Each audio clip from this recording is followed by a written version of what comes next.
people not organized. It's the people who are well divided. And if we well divided, Babylon can do us as they like. Organization is the key to a proper mobilization. Morning stew is the show, forget the people in one apart. Like when we want a strong united front in front of the enemy, or when groove on fi hold our reverence and praise the Lord. Whether abroad or in our yard, from radio are the same. Organization is the name, centralization is the game. Even though this is no game, it is a crying shame when the people can't even mobilize in a proper way. So we need to organize and start communicate. Lisa Love set yourself straight, check out the slate we're on the plate. Frisco need to organize and start conceptualize and put the plans in motion so we can start to actualize. Organize, organize. We need to organize.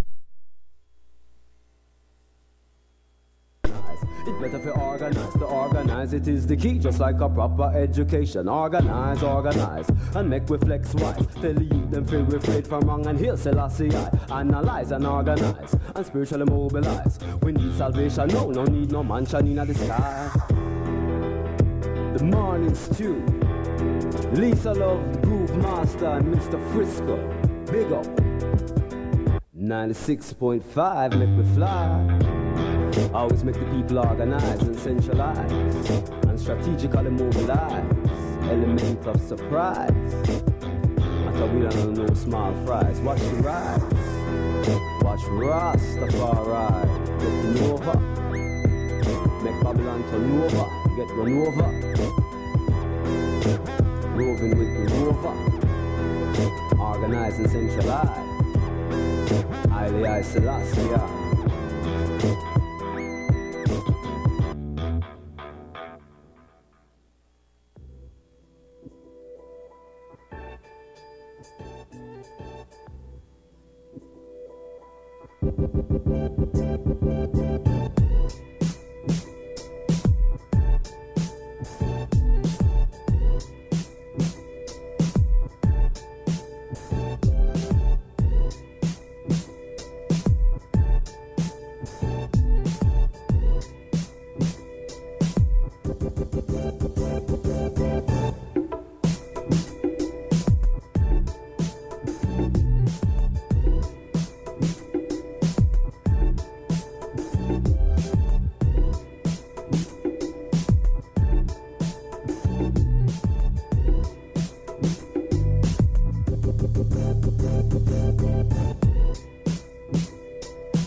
Alright, it's Monday.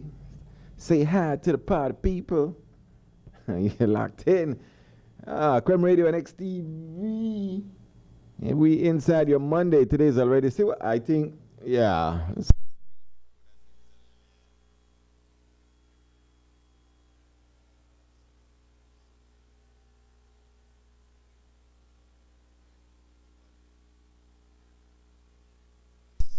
Try again. Morning. Good morning. Oh, yeah. There you go.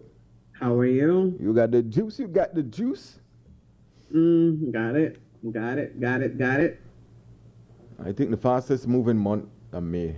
Today is already the 26th. This is the final week, right? This is the last week, yeah. Yep, just like that. Then again, maybe not, because there was Mother's Day. There's Stir Groove. I see. Morning, everybody. Good morning. Yeah.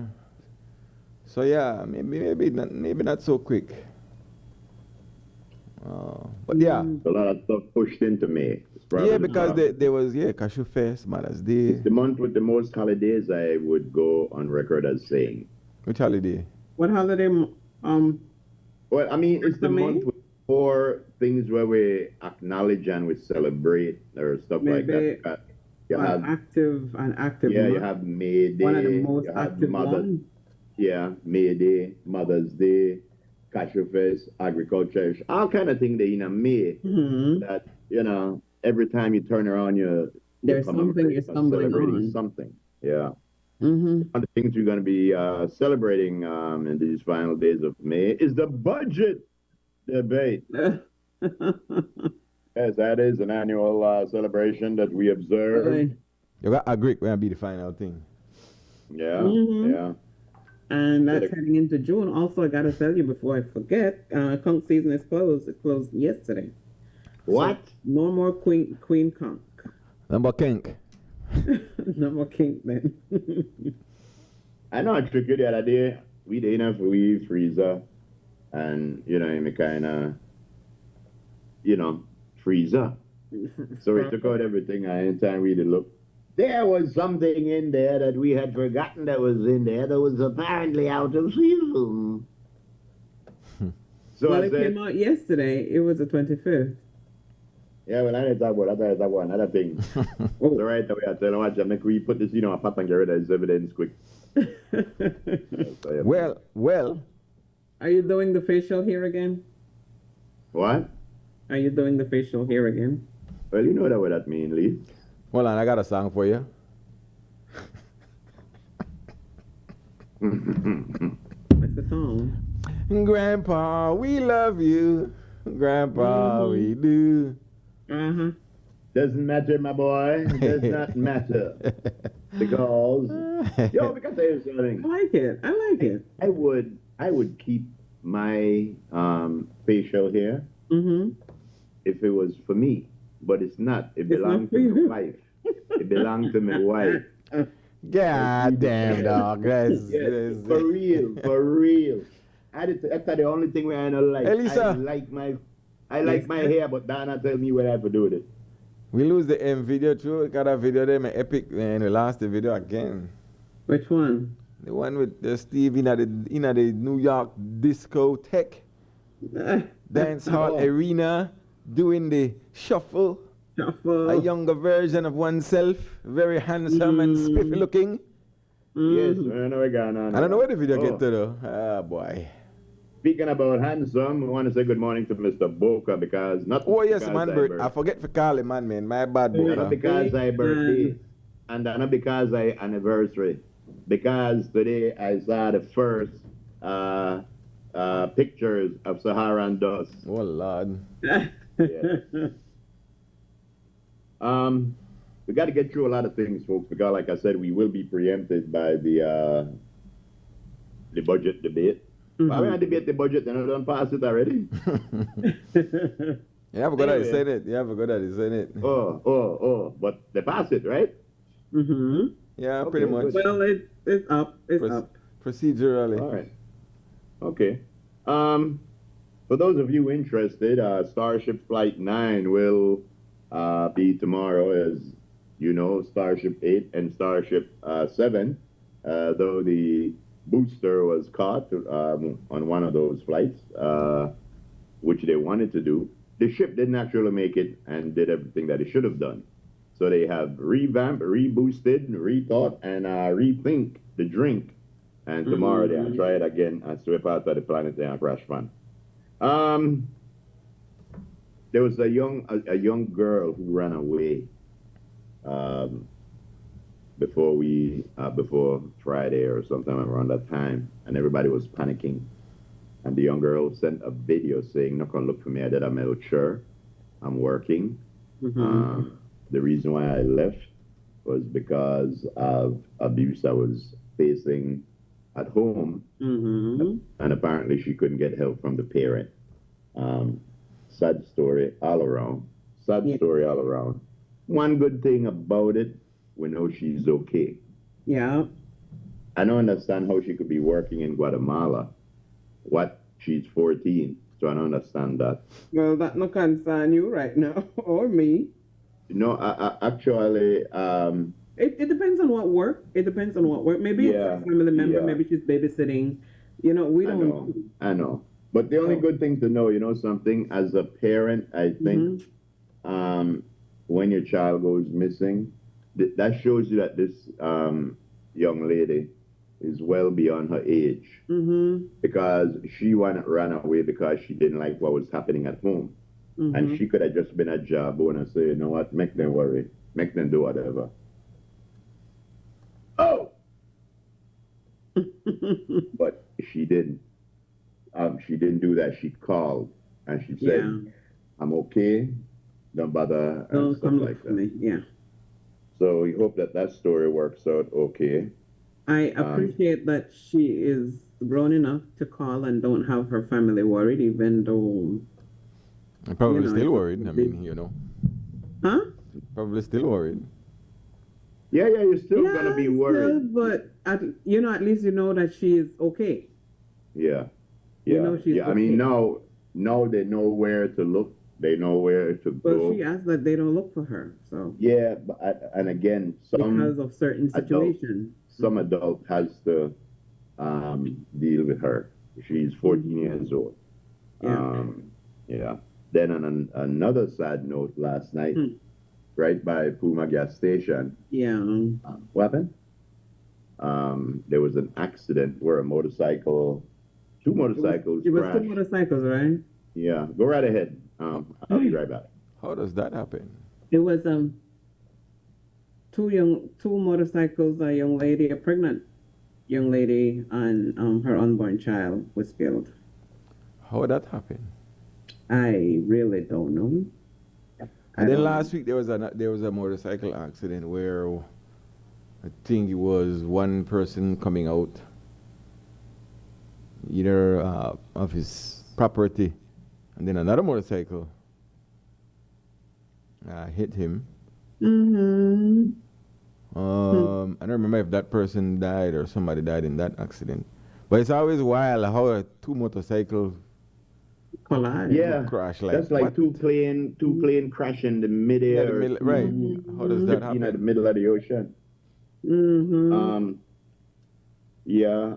Also, let me see. A Korean warship yesterday. Yo, God is good. Korean warship. Korea spent millions of dollars building a warship. This warship was ready to go. Had all kind of thing. They said this is the future of the Korean Navy. While they made a launch the ship in the water, the ship sink. What? They just made a launch the ship to the water, the ship sink. What? Kim Jong-un, yes, what happened, the ship was big, and normally when you have a big ship, you launch it sideways.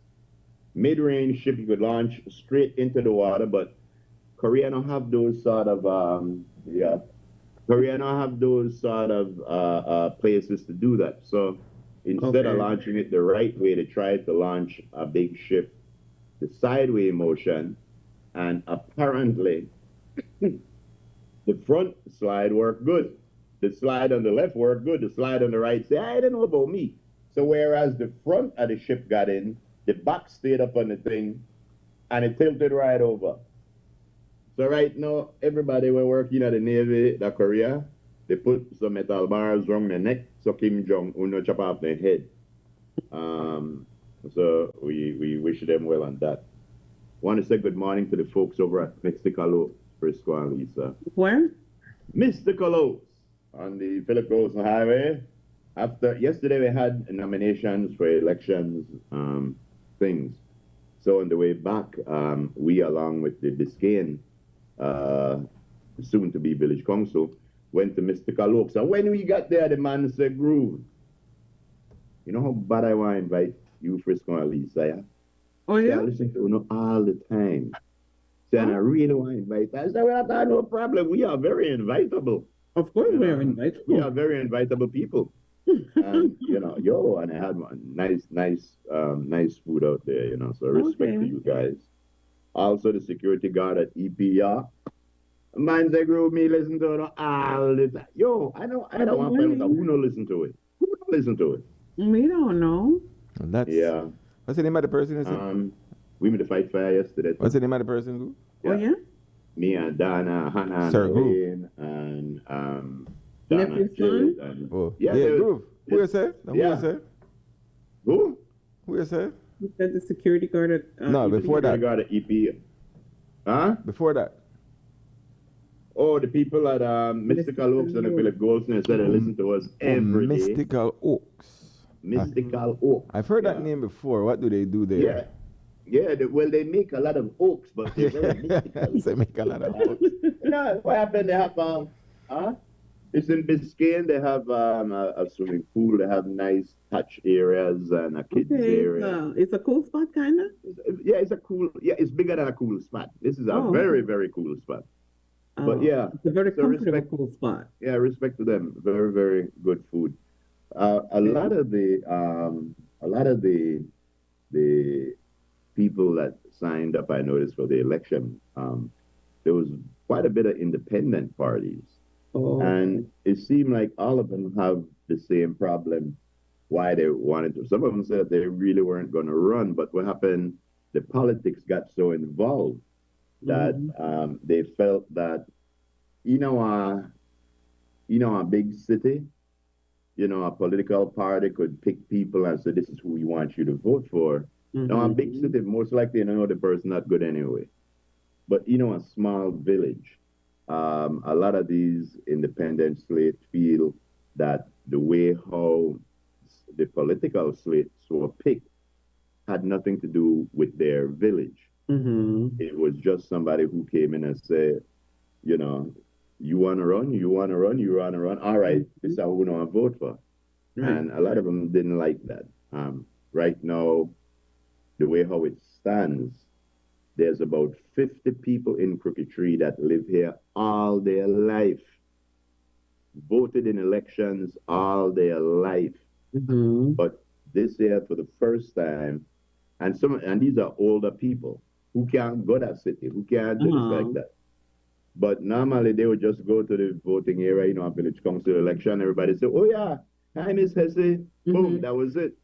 Now, if her name is not on the voters list, no matter how many people say this lady live here all her life, Wow. she can't vote. But Wow. they could put people's name on the list that don't even live in your village. Wow. So what we had to do, the people on the slate that I'm on, we had to go through that list and actually call people, because there were phone numbers by someone asked, do you live in Crooked Tree? Somebody said, my boy, I can do it last time he gone to Crooked Tree. So we literally had to be cross. But the law now, which to me is very illegal, is that elections and boundaries, or whoever it is, could put anybody's name on any voters list and push it in an area so they could vote. So I don't know where that is voter suppression and some very, very illegal shenanigans. But when I see how it turned out, We shall So see. that when did it discuss to them, Miss Love? It's the budget debate. The budget was presented, remember? $1 billion. And then you get a couple weeks to go over it with a fine-tooth comb. Hopefully that's what you did. And then you're Yes. going to jot down your notes to see, this is not right. This song's almost right. That should not be there. So that's what you do. And now you're going to take that back to the house. And you're going to say all of those things that you jot down that was on the side of your paper. You're going to discuss those. And well, there will be the yeas and the nays. So. Yeah.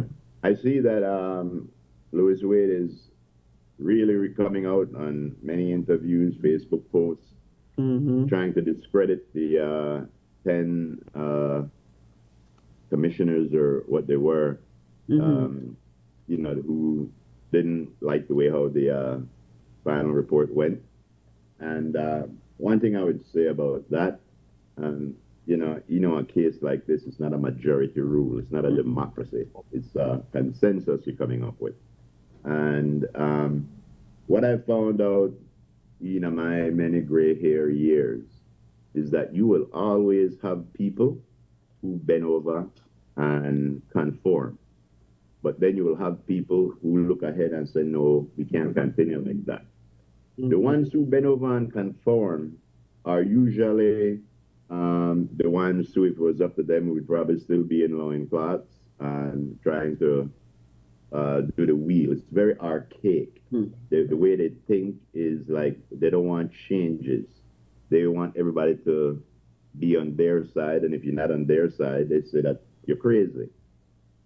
But I think that people need to try to figure out what these 10 people, what was their problem? No interview the people who to defend their position. Interview the people where they tell you why they're not there with the position.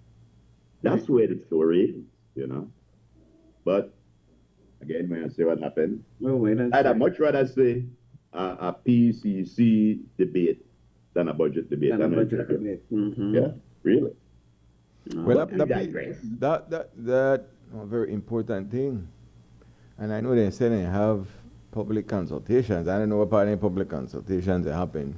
They think they should maybe live wherever they had it, so that the people who are privy to being there could. I guarantee you the mass majority of people don't know what the hell going on there. Yeah. And that was one of the complaints by the dissenting 10 was that every single one of them should be public, like Exactly. I mean, when I say public, I mean do your best to get it, get the information out, broadcast it, whatever it is. Link this different media houses and say, yo, we're going to consultation. This important. I don't know, they say like the budget meeting. They say consultations, but they happen, but me don't know where. Where? Oh, when now, you know, and a very important thing. A very important thing, and you know, I believe for the vast majority of people are just okay. Well, that day in the news, okay. Some people agree, some don't agree, and that's about it. But you know where the hell they're going, but anything will affect you down the road. If they do, you know, make changes to the Constitution, and either one way or the next, won't affect people. And then when it started, I said, well, I never know nothing about that. Well, one of the things when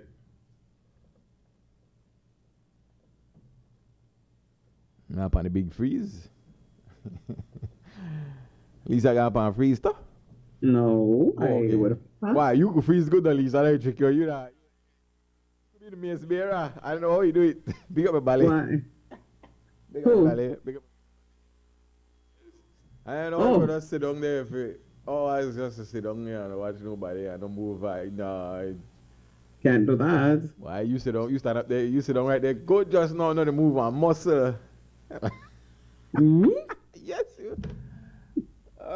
Well. Maybe I froze for a second. You never know. Well, Gru's still frozen, so. Yeah, I don't know what's going on there. So, I know we got the budget debate coming up, so, but, to pork or not to pork? The swine is mine, or you out of time. This one is mine. Cause, one big supplier says, we ain't got no porky pigs. We can't do that. Meanwhile, the minister said sometime last week, yo, we got them pigs, man. What are you talking about? Well, obviously it's not trickling down to him. Well, I don't know what's playing out. One supplier says, and to be fair, that's one supplier, and they probably buy and sell. Well, it's a major one. Let's put it out there. Major one.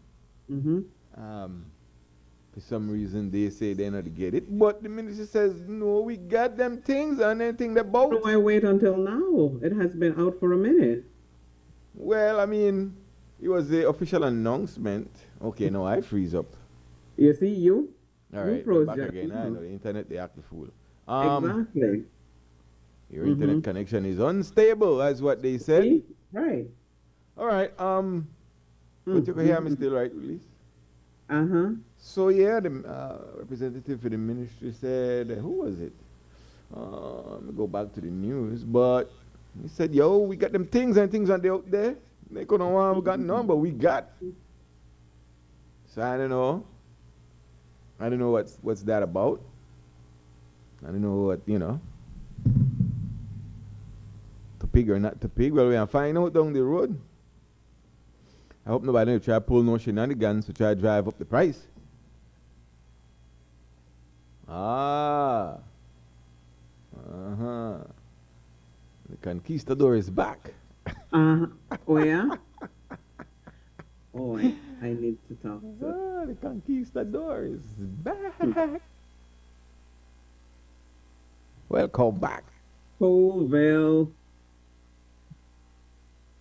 Huh? Internet is for some reason it's unstable, Castle, for some of us. Sometimes it's me, sometimes it's my boy. My right. Boys, good morning, doll. I wanted to as well see what. Oh, you just don't know. I thought about that too. All right. So let's naturally break it and see how it plays out. It hasn't started yet, but when it starts, you know it. It says a 3-day drive. Right. Yeah. I had to Knoxville, but yeah, man. So take a break. This is the morning stew. All right, I got a couple. So watch out. Get them things. Out of your swine. Get them things. I got to try I don't want nobody to try to carry up the ribs price there, you know. Stop the play. Boy. No try mess with the ribs. Wanted to play with them. Yeah, no try ramp with the shoulder. Man have to make people out there. Stop the play. Like a big bone. Yeah, but no. Honestly, pork meat went up a few cents. That See? I can tell you. See that madness right there. Stop the madness. It went up already. I saw that. I saw price list on Saturday, and it's from what I know to what it is now. It went up.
right. Welcome back, man. It's 8 minutes after into the morning stew, and we're gonna be edited today, cut and splice.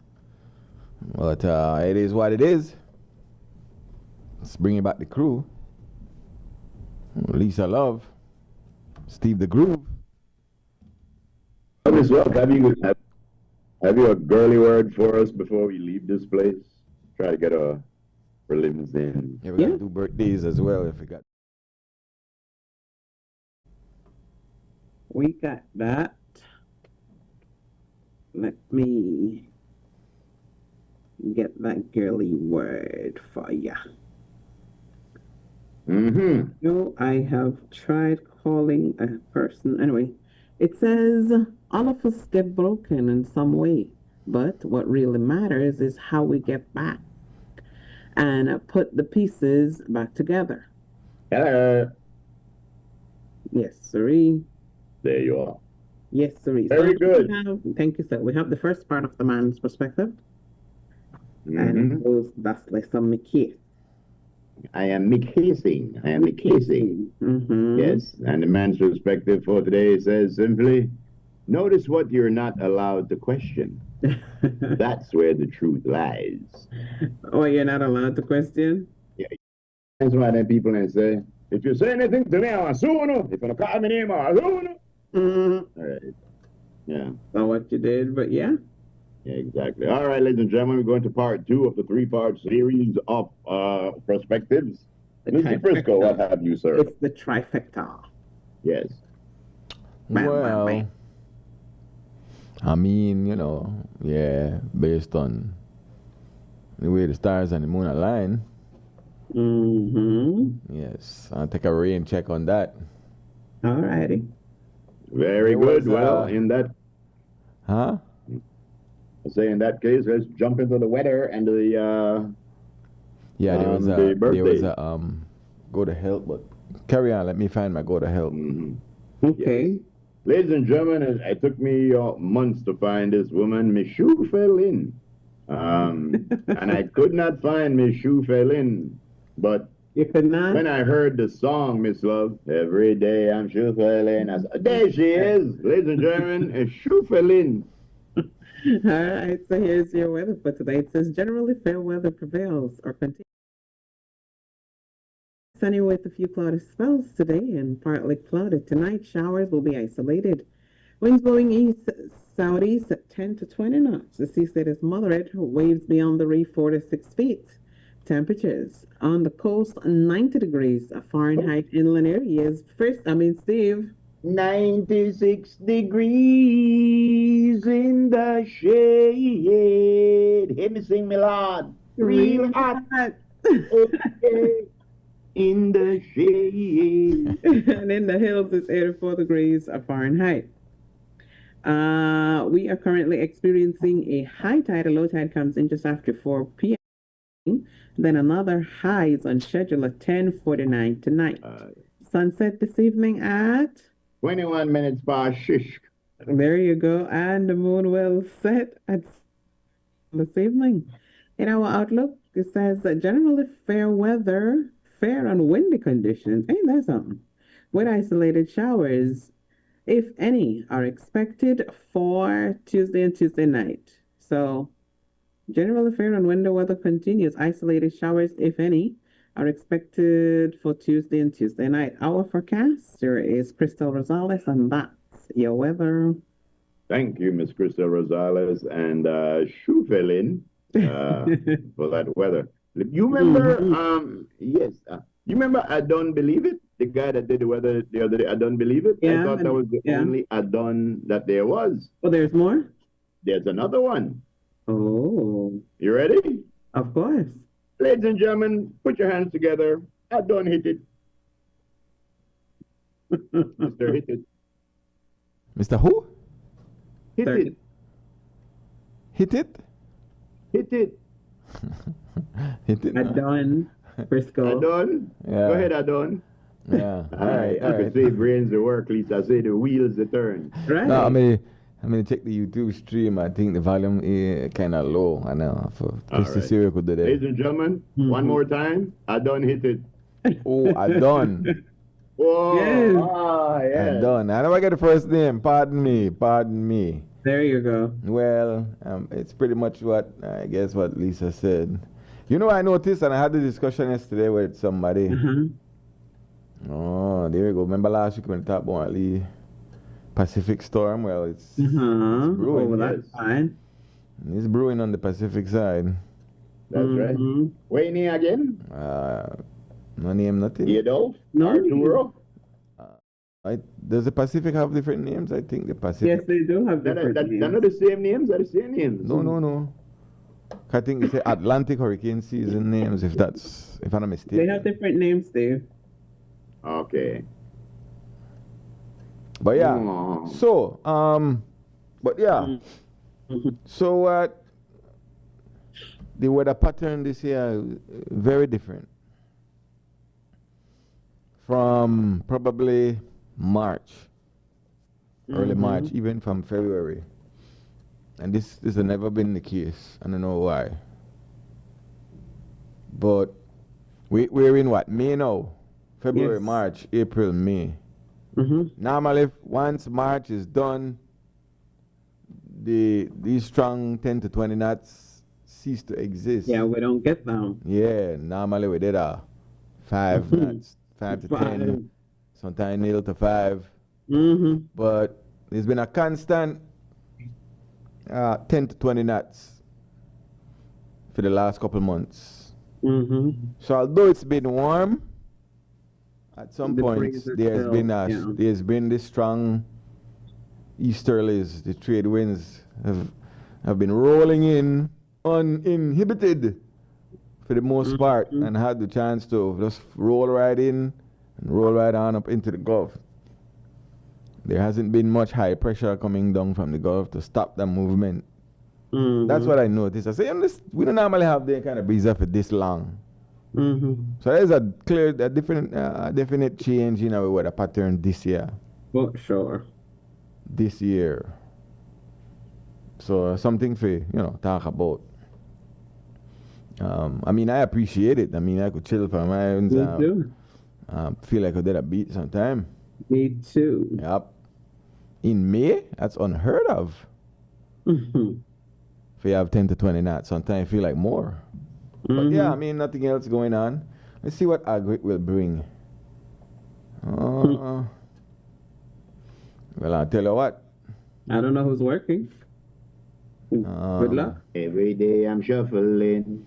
Yeah, you might. I don't know. You might not have that 10 to 20 knots moving into the weekend though. But we'll see. Mhm. We'll see. It might be hotter than a mug. Yeah, hot, but I know the city wind because I know the city free flowing. What? The way all of that right there. So where Christy show that? Where did that? Sunday into Monday. Ooh. Okay, convection has made its way into the Central Caribbean. Well, I see. At least that's the plan. So Doesn't look like it will reach all the way to Belize's coast. Mm. Maybe it does, but that's a long ways away. The way. Mm-hmm. But if rain do come, it's going to be in June, right? Mm-hmm. There you go. Nothing Right. strange with that. Right. Nothing strange with rain in June. All right. Mhm. Why might think if they go back? Just monitoring the. All right. So the live is on, but they haven't gone live. But yeah. So there it is, folks. Okay. With all of that, that's in June. Yeah. A lot of moisture in the Central Caribbean area. so Have see fun you with next that. month. Let's do birthdays. You don't know Satira right here weekend. So see you next month. Yes. Saute. Is right here. Is right here this weekend. All right. Here. All right. Here we go. Every day I'm. Every day I'm. It's the day you've been waiting Sipping on gin and juice. today. Let me do something wild. Let me do something wild. It's your birthday. Getting in trouble with Mr. Lady right now. We just can't wait to celebrate. Because. Because today. All right, let me play here. It's the birthday. Do a remix now. Every day I'm hustling. Every day I'm hustling. Every day I'm hustling. Hustling. That's your name, baby. Huh? Get that instrumental right here. Yeah, boy. Because today is your birthday.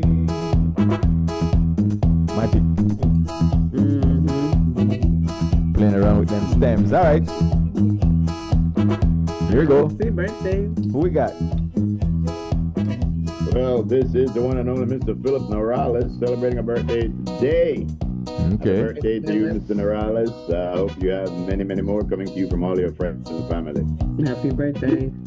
Maybe you all can answer a question to me. Yesterday, I went to have the second most popular drink in the world besides water. And each can have a name on it. What about We don't know. every can? We don't do that, so we don't know.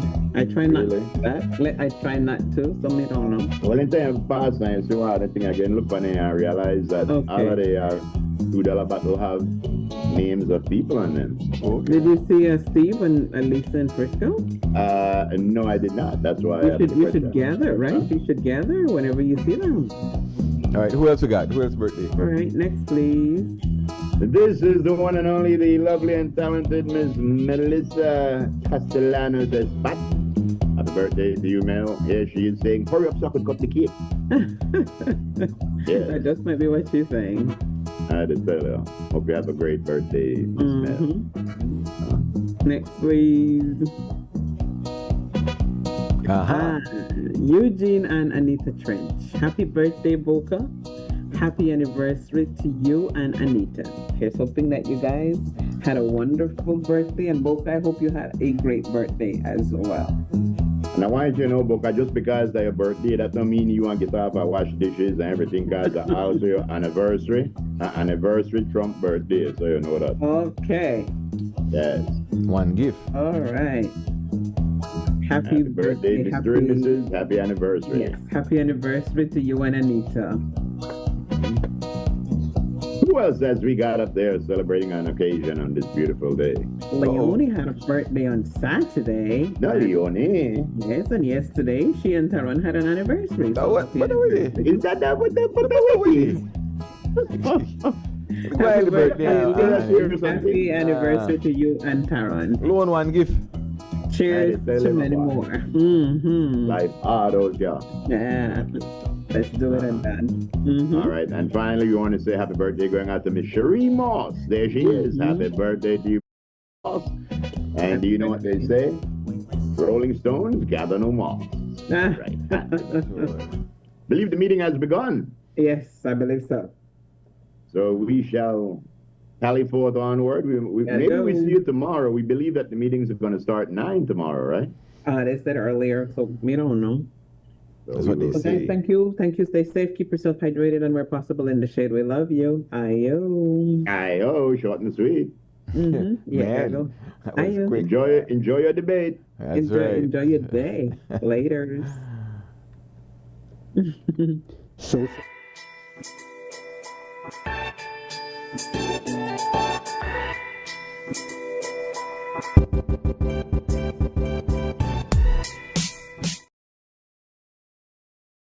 that we may be blessed in the knowledge and the sanctified in your observance of your most holy law, that we may preserve in this union and in that peace which the world itself cannot give.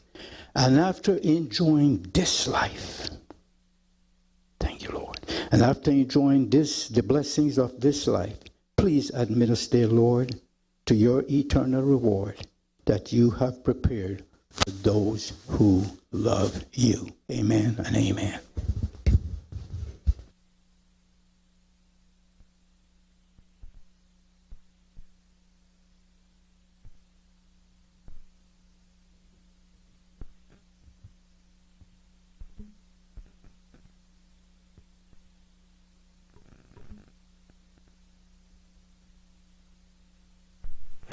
Oath of allegiance of a new member.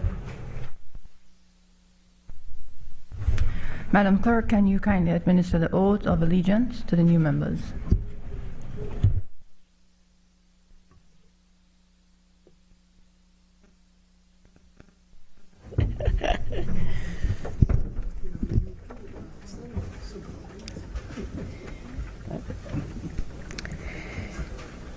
I, Abner Perez, do swear that I will bear true faith and allegiance to Belize, and will uphold the Constitution and the law, and that I will conscientiously, impartially, and to the best of my ability discharge my duties as a member of the House of Representatives and do right to all manner of people without fear or favor, affection, or ill will.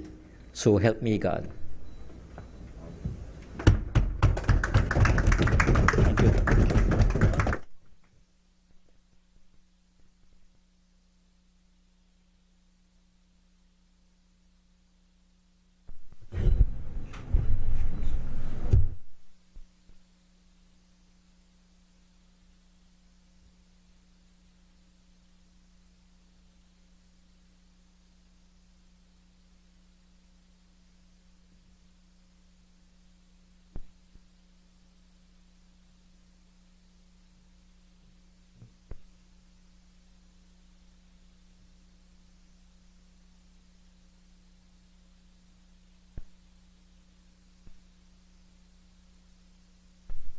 Announcement by the Speaker.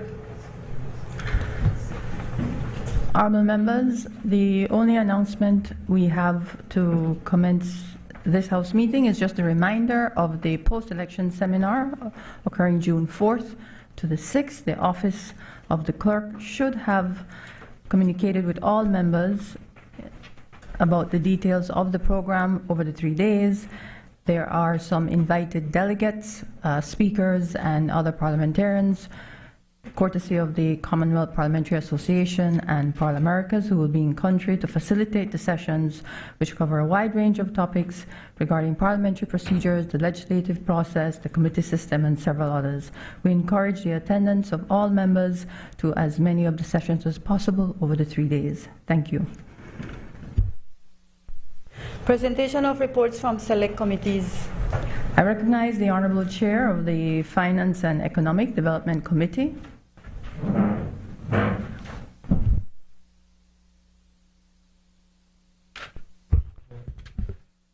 Good morning, Madam Speaker, and everyone else.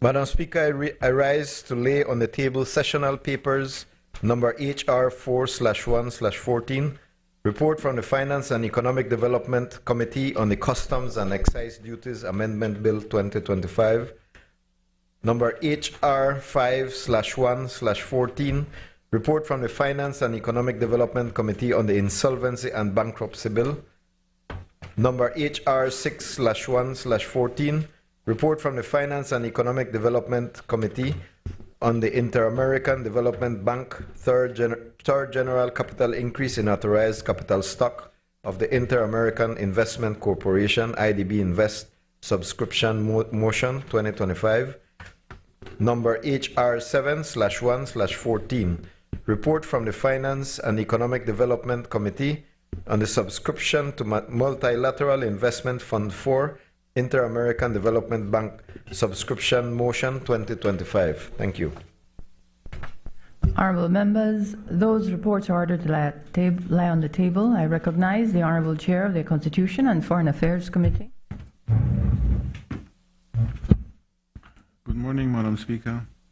Madam Speaker, I rise to lay on the table sessional papers number HR 8/1/14, report from the Constitution and Foreign Affairs Committee on the Magistrates Court Bill 2025.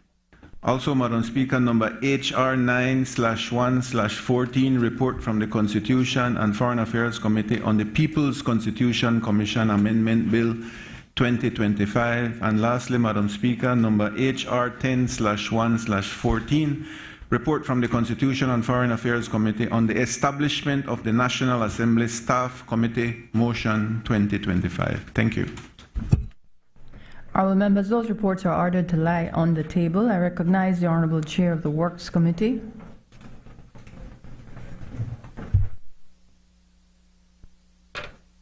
Madam Speaker, I rise to lay on the table sessional paper number HR 11/1/14, report from the Works Committee on the Belize Building Amendment Bill 2025. Thanks. Honorable members, that report is ordered to lie on the table. Introduction of bills. I recognize the Honorable Prime Minister, Minister of Finance, Investment, Economic Transformation, Civil Aviation, and E-Government.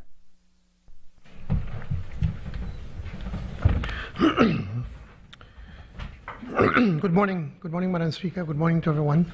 I rise to introduce a bill for an act to amend the Belize Constitution, Chapter 4 of the Substantive Laws of Belize, Revised Edition 2020, to provide for declarations of special areas for public safety and public order for the purpose of preventing, detecting, or controlling crime, and the limiting of rights herein for a period of time, to provide for the establishment of a gun and gang court, to validate certain proclamations of state of emergencies and regulations, and all acts and things done by the state thereunder, and to provide for matters connected therewith or incidental to. Madam Speaker, if you allow me to give an explanation, I think it's important for us to be able to give a fairly comprehensive explanation, and I ask for your indulgence for me to refer to my notes.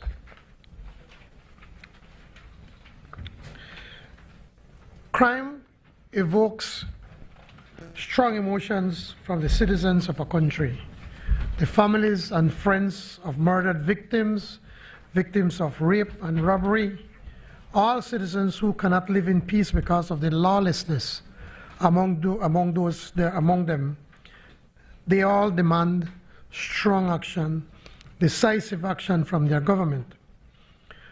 A judge in a recent decision from the High Court of Belize pointed out that people should not, and I quote, fail to be sensitive to the fact that human life is valuable and that the state is responsible for creating an environment in which people can live in safety from violence and in circumstances where law and order prevails.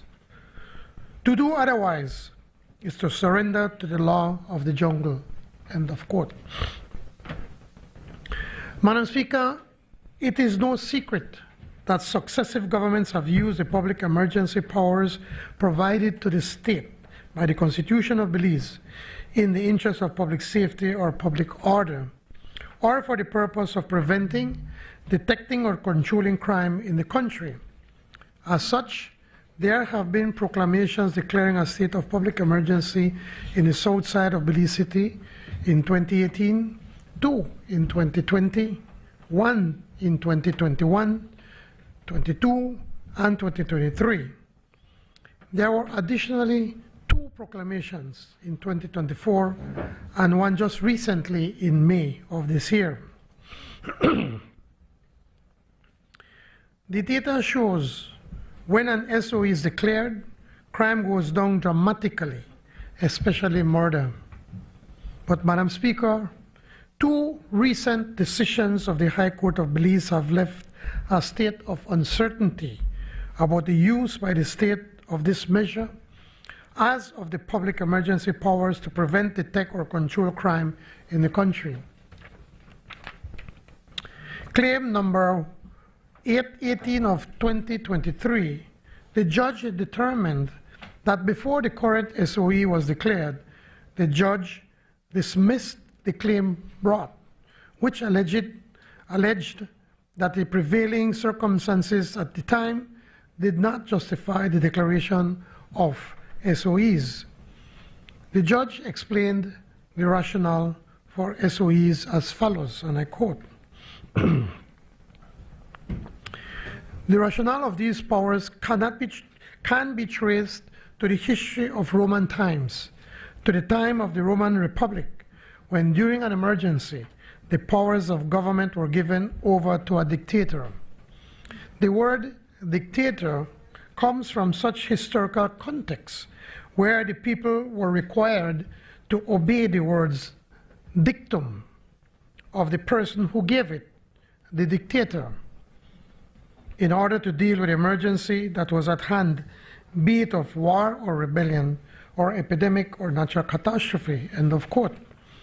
The judge, however, went on to point out that given the wide powers allotted to the state during a state of emergency, and I quote, the framers of the Constitution, in their wisdom, ensure that an emergency declared by the Governor General lapses after 1 month unless it is extended for a further period not exceeding 12 months at a time by resolution of 2/3 of the members of the House of Representatives, end of quote. But, Madam Speaker, the judge was equally clear as to the use of SOEs by the state to address crime. He emphasized that, and I quote again, as stated in the Syracuse Principles, quote, a threat to the life of the nation is one that affects the whole population and either the whole or part of the territory of the state. When 7 murders take place in one day in a particular locality, south side of Belize City, it affects the entire population in that area. Fear grips the people in that area who would ask themselves, can this happen to me? Will I be able to sleep safe in my house? Is it safe to go out? Can I send my child to school? Can my children go out to play? Can I go out to get my groceries and medicines? Will my spouse come back from work alive? And other such questions of concerns, end of quote. Thus, Madam Speaker, the judge concluded that, and I quote, the underlying facts of gang violence and a spate of murders in the south side of Belize City as existed would justify such a state of emergency declaration. On the strength of this decision, Madam Speaker, the government would have been confident that the use of the SOE as a crime-fighting measure was appropriate, lawful, and constitutional. In contrast, Madam Speaker, another judge, in examining and considering the SOE declared in the same July 2020, and all acts of the state following that SOE, ruled that the prevailing circumstances at the time did not justify the declaration of the SOE. The judge thus went on to hold that all acts done under the SOE therefore were unlawful. Madam Speaker, the pronouncements of the respective judges are conflicting. This creates difficulties for the government, for any government. Firstly, the state has a responsibility to uphold the rule of law, which includes the state abiding by the court orders or pronouncement. The state clearly cannot abide by both decisions. The purpose of the law is to create certainty. Uncertainty in the law is an anathema to law and order. The uncertainty in the law, therefore, cannot persist uncorrected and therefore must be addressed. I have publicly stated that the government will appeal the recent decision handed down by Judge Nabi. It's Nabi, right? Such an appeal, however, could not come from hearing for at least 9 months from now, in March of 2026, in the March 2026 Court of Appeal session. The state of uncertainty in the law cannot persist uncorrected for such a long period. And so, Madam Speaker, this is why I'm here this morning introducing this bill, this Belize Constitution, the 13th Amendment Bill 2025, because legislative intervention is necessary. This bill has 7 clauses. An amendment of Section 18 of the Belize Constitution insertion of new sections 18A and 18B, insertion of a new section 19A, insertion of a new section 94A, amendment of section 131, amendment of section 131, insertion of a new schedule 5, and consequential amendments to the Crime and Control Justice Act. These proposed amendments to the Belize Constitution to make new provisions include: 1.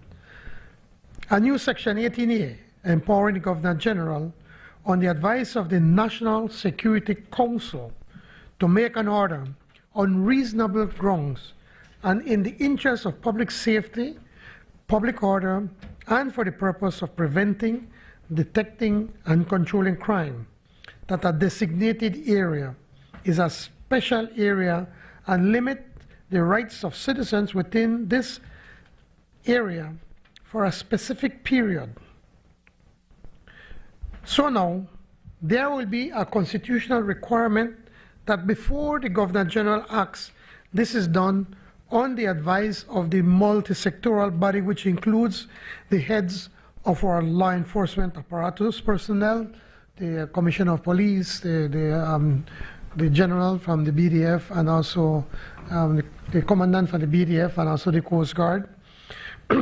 Members of Cabinet, myself as included as Prime Minister, the Minister of Defense, Home Affairs, Foreign Affairs, and the Attorney General. And the advice must be based on reasonable grounds. This is the same threshold that courts look to in order to be satisfied that an SOE was justified. This new section is separate from the current SOE provision in the Constitution. Such measures can be found in Part 3 of the Crime Control and Criminal Justice Act, Chapter 102, and these provisions have been enforced since the 1990s and will now be enshrined in the Constitution. If we could remember back between 1993 and 1998, the then Sir Manuel Esquivel's government made these introductions in trying to see how we can be able to control crime when it's acting up in a specific area in the country. And unfortunately, most of the time it has been centered around the south side of Belize City. 2. A new section 94A, establishment of a gun and gang court. As a feature of the separation of powers principles enshrined in a constitution of a democratic state like Belize, the judiciary is to be independent of the other branches of government. The power to create a new court should find its sources within the Constitution. Currently, there is no power for the creation and establishment of a specialized court to hear and determine only gang and gun matters, and with the court having special hybrid powers of a magistrate and a high court judge. The Constitution must set out the power to do this. This is what Section 94A does, which follows Section 94 of the Constitution dealing with the power to establish the senior courts. You may recall, Madam Speaker, that I mentioned this in my statement at the opening of the new session of the National Assembly. 3. A validating provision similar to the current Section 145 of the Constitution to make it clear that the proclamations of state of emergencies and regulations made since 2018, as well as all acts and things done by the state thereunder, are deemed to have been lawfully done. Madam Speaker, as briefly as I can say, by way of backdrop, Section 145 of the Belize Constitution is found in Part 13 of the Constitution of Belize and was inserted by Act Number 11 of 2011, the Belize Constitution 8th Amendment Act. That amendment was enacted following judicial pronouncements declared by the government's expropriation of shares in Belize Telemedia Limited and Belize Electricity Limited, owned by third parties, to be unlawful and unconstitutional. Similarly, the here unconstitutional amendments need to be made following judicial pronouncements. As it relates to the approach undertaken in the 8th Amendment that followed from government's 2009 attempts to acquire shares in Telemedia and BEL respectively, owned by third parties in the public interest and for a public purpose, by way of passage and promulgations of a number of legislative measures. These were challenged in court. The court declared them unlawful and unconstitutional. Government then in 2011 passed a second set of legislative measures, including the Belize Constitution 8th Amendment Act, to validate retrospectively the acquisition done by ordinary legislation. Our Court of Appeal in May 2014 upheld the constitutionality of this legislative measure. Consequently, as the provisions of Part 13 themselves have not been deemed unconstitutional by a court, they remain part of the Constitution of Belize and are deemed lawful. As said before, a similar approach is being taken in respect of the SOEs and all acts done under them since 2018. There was during this appeal, it went to the Court of Appeals and in 2014, and there was, how could I put, there was this general feeling that the government would have lost that appeal back then, but then it was not necessary to proceed because then there was a settlement between the parties, the owners of the shares of Belize Telemedia and the government of Belize. So in efforts to be able to remove that uncertainty, it is important for us to be able to clarify this and make these amendments to the Constitution. Madam Speaker, we're also introducing in this bill at this stage, because you know, pursuant to Section 65(8) of the Constitution, any bill that will affect the constitutional rights of citizens is to have a 90 days interval between its introduction and second and third readings. I have said earlier, the state of affairs caused by the conflicting decisions cannot persist for too long. So this measure needs to be done at the earliest to start the clock running. This bill will be submitted to the Constitutional and Foreign Affairs Committee of the House, and of course will be subject to intense scrutiny, both before the committee and the public square, as it should be. But make no mistake, Madam Speaker, this measure is taken because it must be taken. At the second reading of this bill, the government will lay out in detail its plan to address crime, including the bolstering of social intervention programs. This measure is to be used not as the end to tackle and address crime. We all know that this is not the way to uproot crime. This will, however, serve as an important measure to detect, prevent, and control crime throughout the length and breadth of this country, including tackling the narco-trafficking challenges that we're facing in our country. Madam Speaker, I am urging today, Madam Speaker, that the amendment to this bill or to the Constitution is such importance that I'm appealing to the opposition to join us in making these amendments, because it is something that we must do to be able to have some certainty and to be able to ensure that we can protect our people. There is a great, I think more and more people are starting to feel some sense of helplessness and trying to push governments, or in our case, our government, to take even more draconian measures. Everybody looks at what President Bukele did in El Salvador, and in their mind, if we are unable to tackle this small group of people, it's a few hundred of them, they are starting to push and advocate that maybe the government should consider picking up all of these mostly young men and lock them up so that people can live in peace. But this is not who we are. This is not what we believe in. We believe in a democratic state. We believe in the rights of our citizens, even those that are not following the law, that they must always have access to the law. Because once you start going down that slippery road, it will be difficult to turn around.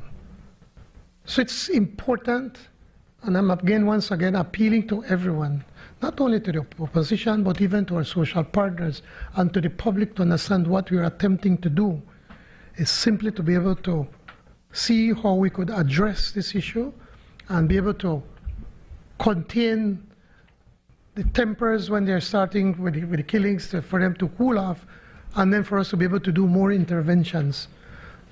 As I mentioned earlier, is that we fully understand that this is not how you solve crime. It's a temporary measure.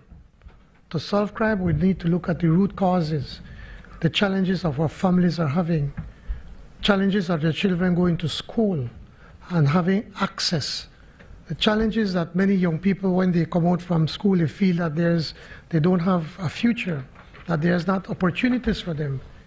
We have to be able to continue to address that more and more. Fortunately, we've had a lot of success over the past 4 years and months, or 4 years and a half, that presently most of our young people that want to work can work. That is why our unemployment rate is around 3%. So that those young people, and I remember I always mention what the Minister of Home Affairs mentioned to me once. He said, some of these younger kids that are out there, give lead trouble because they're out there on the street with nothing to do, are not working, and they're better dressed and they're better behaved. But there is a group of young men and women that for one reason or the other do not have the necessary skills to be able to work in these areas. And many of them, and rightly so, they don't want to go to the fields and cut cane, or to go and pick citrus, or to go and be working under the sun hat with cement in the construction industry. They would want something better. But for them to be able to do something better, then we as a government, both sides, the government and the opposition, we need to come together to find how we can do some programs that can reach out to them. And we're doing some of them. That is where the IT vets can continue to play a critical role, which is something the former Minister of Education, the Honorable Member from Frisco, has been working on. And I'm certain that the new Minister of Education will continue to push that we could get these young people and put them in these schools to be able to retrain them, to retool them, so then they too could become productive members of the society. By and large, Belizeans are loving people. We are warm. And whenever people come to visit Belize, and we have, for instance, in the tourist industry, people that come to visit us, the one thing that they take away with them is that Belizeans are warm, Belizeans are loving, Belizeans are friendly. That is who we are. But we cannot allow a small group of mostly young men to change that view of who we truly are. So again, by putting these amendments, I believe that we'll then better be able to control for a short while until tempers can cool down, but at the same time give us a chance as a government, together, both sides, to be able to continue to be able to work and come up with more of these programs to be able to give these young people a new chance in life. Madam Speaker, these amendments have the recommendations of the Cabinet. Thank you very much. Honorable members, that bill is referred to the Constitution and Foreign Affairs Committee for examination, consideration, and report. Bill for an act to amend the Belize Constitution, Chapter 4 of the Substantive Laws of Belize, Revised Edition 2020, to provide for declarations of special areas of public safety and public order for the purpose of preventing, detecting, or controlling crime and the limiting of rights therein for a period of time, to provide for the establishment of a gun and gun court, to validate certain proclamations of state of emergencies and regulations and all acts and things done by the state thereunder, and to provide for matters connected therewith or incidental thereto. I recognize the Honorable Prime Minister.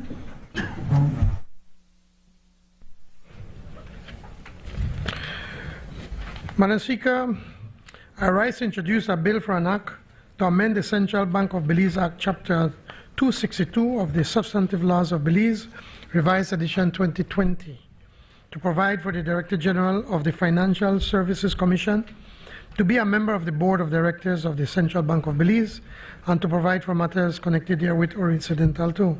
Madam Speaker, this bill has the recommendation of the Cabinet. As way of explanation, Madam Speaker, please allow me.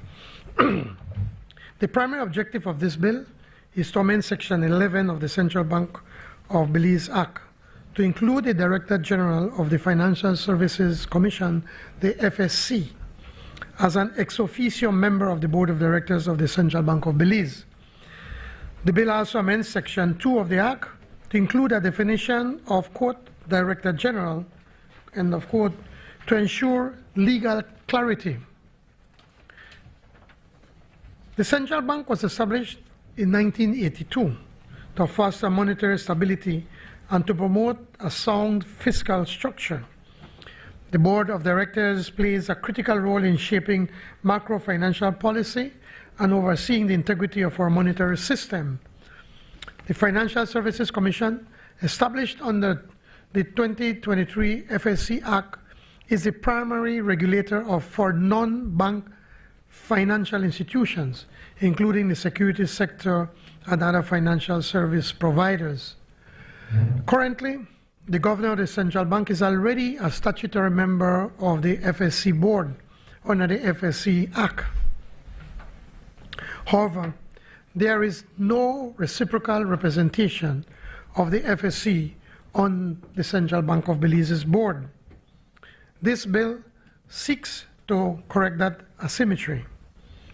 As our financial sector continues to evolve, with increasing integration between banks and non-banks, and as capital markets develop, the need for greater regulatory coordination has become undeniable.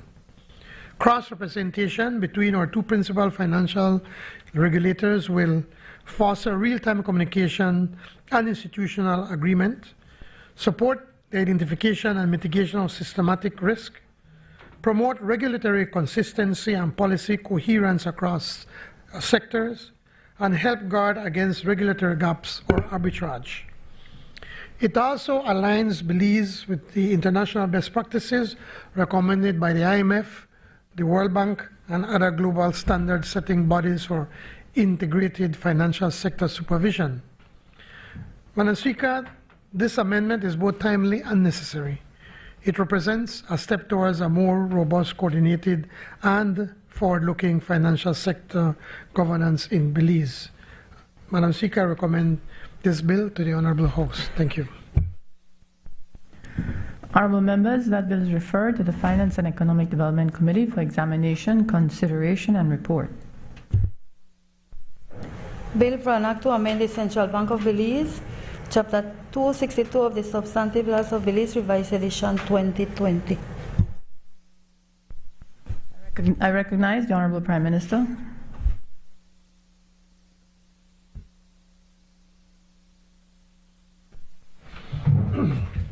Madam Speaker, I seek the indulgence of this Honourable House to defer the first reading of the Broadcasting Bill 2025 to a later date. Honourable members, the question is that the first reading of the Broadcasting Bill 2025 be deferred to a later date. All those in favour, kindly say aye. Aye. Those against, kindly say no. I think the ayes have it. I recognize the Honorable Prime Minister.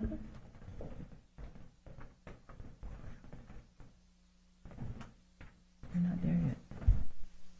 Recognize the Honorable Prime Minister.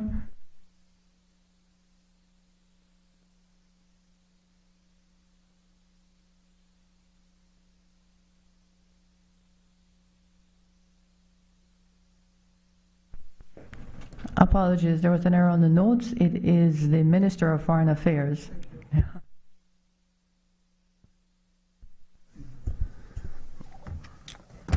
Thank you, Madam Speaker. Madam Speaker, I rise to introduce the first reading of the Bail Bill 2025, a bill for an act to repeal and replace the Bail Reform Act, Chapter 100 of the Substantive Laws of Belize, Revised Edition 2020, to reform the bail framework in the criminal justice system and to provide for matters connected therewith or incidental thereto.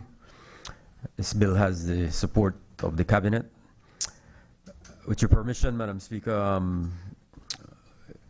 I would like to very briefly say a few words on the introduction of the bill.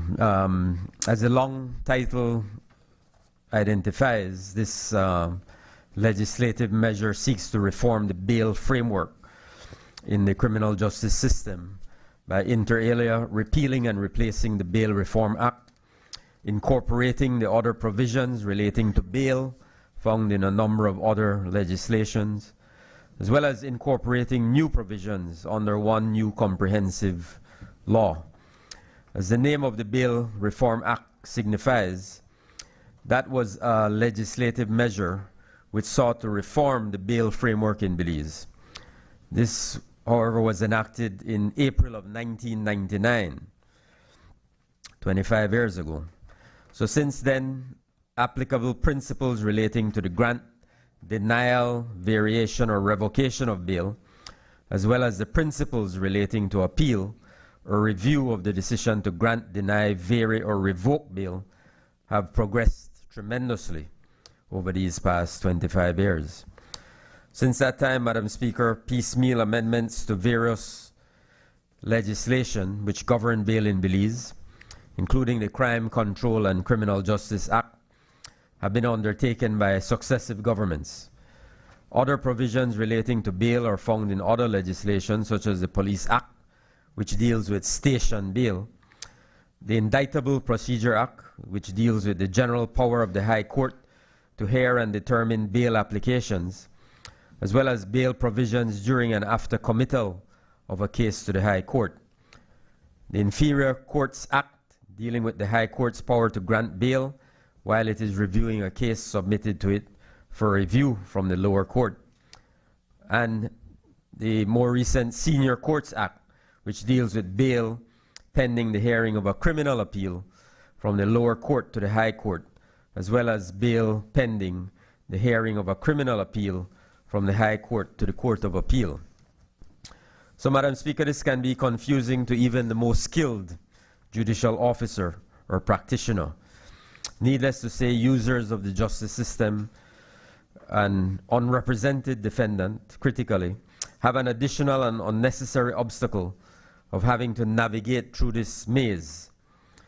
With this Bail Bill 2025, all these provisions, Madam Speaker, are incorporated under one stand-alone law, and the bill seeks to usher in new provisions that are lacking in the current bail regime. These include the following: a new term of art, deciding official, being introduced in the criminal justice system lexicon in Belize to take account of the fact that officials deciding bail are not only the traditional magistrate or judge, but also include a police officer in charge of a station or a justice of the peace.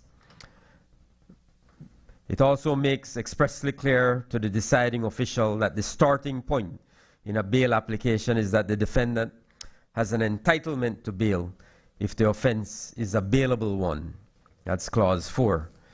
And significantly, Madam Speaker, a comprehensive provision listing the factors a deciding official is to consider in determining the question of granting, refusing, varying, revoking bail. That is Clause 6. So key features of the bill, Madam Speaker, are the requirement that a deciding official must give reasons for granting, refusing, varying, revoking bail. Those are found at Clause 9, 2, and 3. Periodic review by a magistrate or judge of all cases in which bail was granted, but the defendant was unable to post bail. That's found at Clause 10. And factors to determine who can be a surety and circumstances when a surety amount can be reduced. That's found at Clause 5. So, Madam Speaker, the new features of this bill cohere with the government's overarching plan on criminal justice reform. The bail bill will lead to an improvement in access to justice, as persons will be able to readily discern what the law is and have the requisite guidance on how the law works. It will also enable lawyers and judicial officers to be clear on how bail applications are to be conducted. Madam Speaker, I commend this bill to all members of the National Assembly for their support. Thank you. Honourable members, that bill is referred to the Constitution and Foreign Affairs Committee for examination, consideration, and report. Bill for an act to repeal and replace the Bail Reform Act, Chapter 100 of the Substantive Laws of Belize, Revised Edition 2020. I recognize the Honourable Minister of Foreign Affairs. Madam Speaker, I rise to introduce the first reading of the Law Revision and Law Reform Bill 2025, a bill to repeal and replace the Law Revision Act, Chapter 3 of the Substantive Laws of Belize, Revised Edition 2020, to modernize the system of revising and consolidating the laws of Belize, and to make provision for the review and reform of the laws by a law reform commission, and to provide for matters connected therewith or incidental thereto. Madam Speaker, this bill has the support of the Cabinet. With your permission, Madam Speaker, I will say a few brief words on the bill. This bill was introduced in the last session of the National Assembly, which ended with the dissolution of the House on February 11, 2025. I will therefore not go into a detailed presentation on this first reading. Just to briefly say, Madam Speaker, that this bill seeks to repeal and replace the current Law Revision Act, which was enacted in 1979, to provide for the revision, publication, and maintenance of an up-to-date set of laws that reflect the legal framework in force at any given time. Experience has shown, Madam Speaker, that the consolidating and updating of our current body of laws needs a further mechanism. That is, in addition to consolidating the laws, the body of laws must also be updated. This is achieved through a reform process. So a law reform commission is an essential tool for facilitating the dynamic evolution of a country's legal framework. In the context of Belize, the creation of a law reform commission would provide several advantages. It would enable Belize to regularly review and reform laws in response to changes in society, the economy, technology, and of course international obligations. So this proactive approach would ensure that Belize's legal system remains relevant, efficient, and responsive to the needs of the country's citizens. Madam Speaker, while the Law Revision Act has provided a foundation for the compilation and consolidation of Belize's laws, the need for a more robust and continuous approach to law reform is essential for the legal system to remain responsive to modern challenges. The establishment of a law reform commission would address this need by providing a specialized, systematic, and consultative mechanism for law reform. Accordingly, Madam Speaker, this government, in fulfillment of its Plan Belize manifesto, is today introducing this bill to put in place the necessary apparatus and to ensure the modernizing of the system of revision and consolidation of the laws of Belize. I thank you. Honorable members, that bill is referred to the Constitution and Foreign Affairs Committee for examination, consideration, and report. Bill for an act to repeal and replace the Law Revision Act, Chapter 3 of the Substantive Laws of Belize, Revised Edition 2020. I recognize the Honorable Minister of Foreign Affairs. Thank you, Madam Speaker. I rise to introduce the Civil Registry and Vital Statistics Bill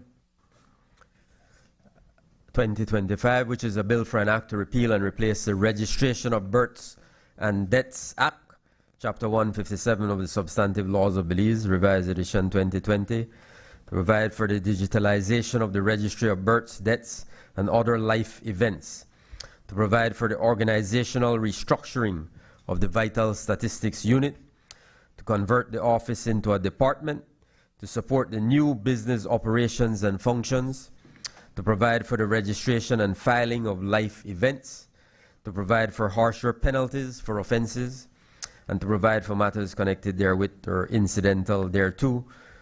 This bill has the support of the Cabinet, Madam Speaker. Again, with your permission, I'll briefly say a few words. Madam Speaker, as we all know, a well-functioning civil registry system is necessary and essential to ensure an individual's right to a legal identity, provides a foundation for an identity management system that facilitates citizens' access to critical public services, including health care, education, and employment. The Vital Statistics Unit, established under the Registration of Births and Deaths Act, is the agency primarily responsible for upkeep and safeguarding the country's register of all life events occurring in Belize, including births, deaths, marriages, and adoptions. In doing so, VSU engages key stakeholders, such as the Ministry of Health and Wellness, marriage officers, court officers, the SIB, Statistical Institute of Belize, and indeed all citizens of Belize, here at home and abroad. The VSU offers its services in 8 different areas, spanning all districts in Belize. In 2022, the Attorney General's Ministry and the then Ministry of Public Utilities, Energy, Logistics, and E-Governance officially launched the Strengthening Civil Registry Project with the core objective to modernize and improve service delivery at the Vital Statistics Unit.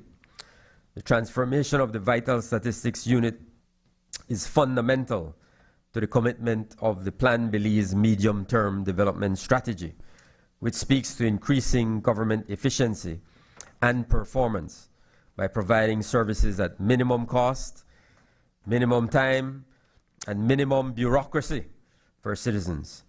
This transformation has also been identified as a national priority, as it is key to executing the vision of the National Digital Agenda, to build trust in government services by providing reliable, inclusive, safe, and efficient digital solutions for all. So, Madam Speaker, coming out of the strengthening of the Civil Registry Project, a number of challenges were identified, leading to the overall conclusion of the need for 1, organizational restructuring of the VSU, and 2, the reform of the legal framework of the VSU to account for the organizational restructuring and the implementation of an electronic database system to usher in a new online service delivery model. So this, Madam Speaker, in short, is the purpose of this bill: the repeal and replacement of the Registration of Births and Deaths Act to account for the much-needed organizational restructuring of the VSU and the digitalization of the Registry of Births, Deaths, and other life events, and the implementation of a new electronic registry. This is a critically important bill, Madam Speaker, and I encourage all members of this National Assembly to support this bill. I thank you. Honorable members, that bill is referred to the Constitution and Foreign Affairs Committee for examination, consideration, and report. Bill for an act to repeal and replace the Registration of Births and Deaths Act, Chapter 157 of the Substantive Laws of Belize, Revised Edition 2020. I recognize the Honorable Minister of Foreign Affairs.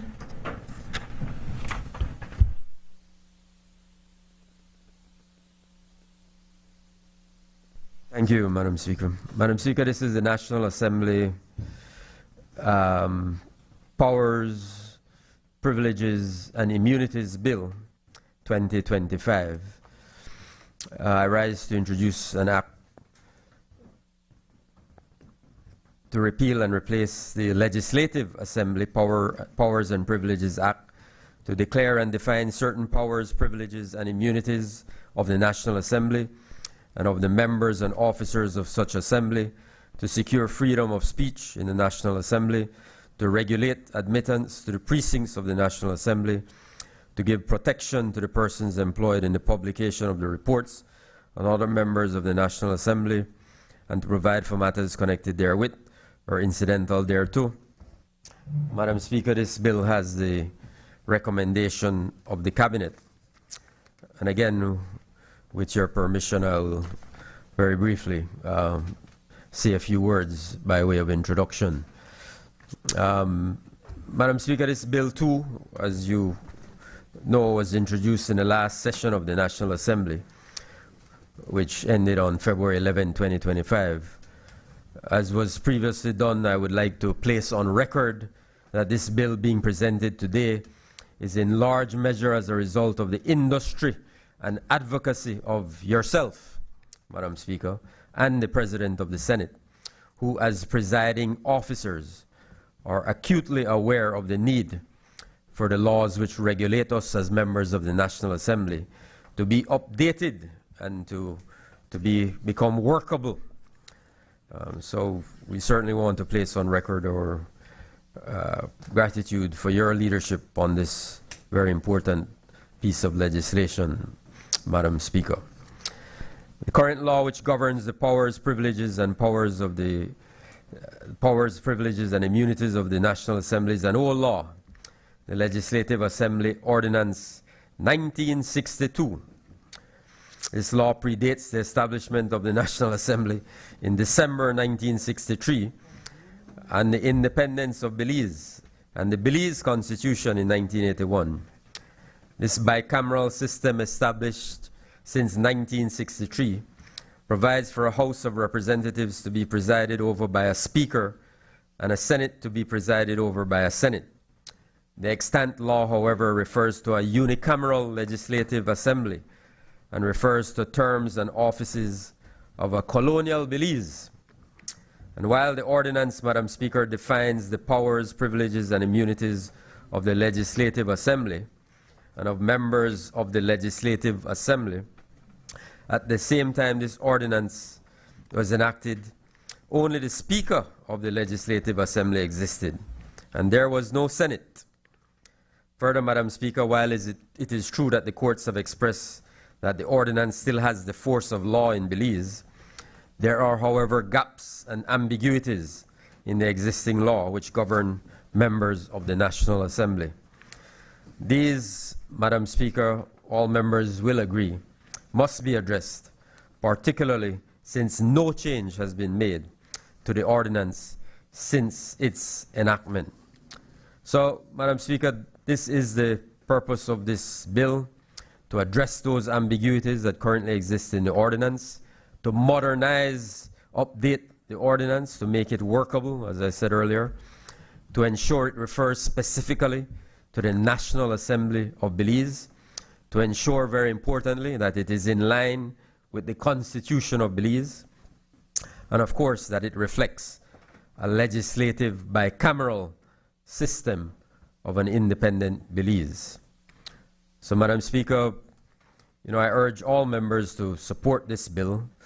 And in closing, Madam Speaker, I just want to place on record on behalf of our side, on behalf of the government, our deep gratitude, because all these bills that I've presented today, introduced today, have been presented on behalf of our Attorney General, the Honorable Anthony Sylvester Jr.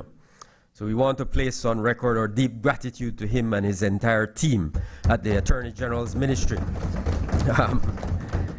They are, relentless in the work that they're doing. Tremendous work, a deep commitment to reforming and updating the laws of Belize. And in particular, they're focusing on criminal justice reform, which affects the lives of everyday citizens. So we want to place on record our gratitude or appreciation or admiration and acknowledgement of the leader of that team, Attorney General Anthony Sylvester Jr., but the Solicitor General as well, the entire team of Crown Counsels who work tirelessly to support and develop the legislation that underpins the work of this government. So thank you, Madam Speaker. Honourable members, that bill is referred to the Constitution and Foreign Affairs Committee for examination, consideration and report. Bill for an act to repeal and replace the Legislative Assembly Powers and Privileges Act. Motions relating to the business or sittings of the House. I recognize the Honourable Prime Minister. Madam Speaker, I move that at its rising today, the House suspends to June 27, May 2025 at 9 a.m.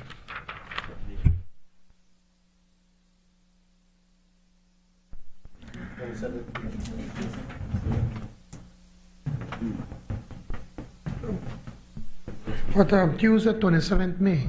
Correct. Okay. 2025 at 9 a.m. Honourable members, the question is that the House at its rising today suspends to Tuesday, 27th May 2025 at 9 a.m. All those in favour kindly say aye. Aye. Those against kindly say no. I think the ayes have it. Public business, government business. Honourable members, before we dispatch, which will be on the with the debate for the second reading of the General Revenue Appropriation, I will call on the Prime Minister so that we can dispense with Standing Order 12, given the time that we're at. And shortly thereafter, I'll ask just for a quick recess so that we can accommodate the podium for the Leader of the Opposition, as has been tradition. Thank you. Madam Speaker, in accordance with Standing Orders 12.8, I move that the proceedings on the order paper may be entered upon and proceeded with at this day's sitting at any hour due opposed. Honourable members, the question is that the proceedings on the order paper may be entered upon and proceeded with at this day's sitting at any hour due opposed. All those in favour kindly say aye. Aye. Those against kindly say no. I think the ayes have it. We will break for a very short recess so that the staff can accommodate the podium. Thank you.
the second reading of the General Revenue Appropriation 2025-2026 Bill 2025 is about to be resumed. Before we begin, I would like to remind honorable members about Standing Order number 64,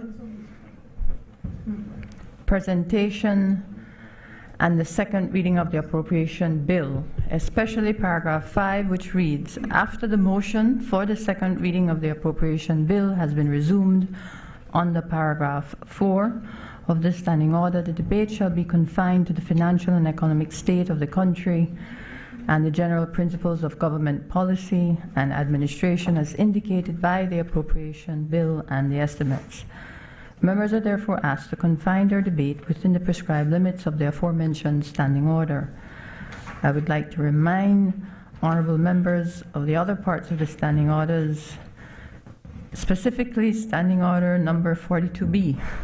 We haven't heard that for some time, which states that an honorable member shall maintain silence while another member is speaking and shall not interrupt except in accordance with these standing orders.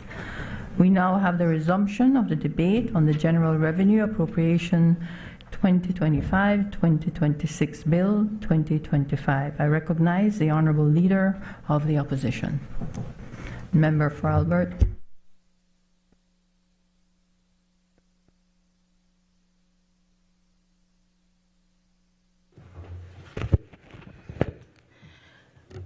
Good morning, Madam Speaker. We're living in interesting times, under interesting circumstances. Let me first, Madam Speaker, acknowledge my colleagues on both sides of this honorable House, the People's House, as we work together to build a strong governance framework for Belize via a robust and functioning legislature. You see, Madam Speaker, to preserve, to promote, and to defend our democracy, we need both the government and the opposition to work hand in hand. As members of the opposition, we have a constitutional responsibility to hold the executive and ourselves to account. Unlike this administration, we do not promote the ideology that you did it, so we are justified in doing it too. We are here to judiciously examine the legislative framework and policies that are proposed by this sitting administration that will ultimately affect either positively or negatively the lives and livelihoods of the citizens of our beloved Belize. May I preface my contributions, Madam Speaker, but that making it clear that outside of the popular view, we on this side do not oppose solely for opposition or for some frivolous political advantage. That is not who we are. We are not here to embarrass the government, who has been given a clear mandate to govern. We are here in this National Assembly as partners in this great work of nation building, to thoroughly scrutinize, offer feedback, and share our insights into the government's priorities as outlined in the appropriation bill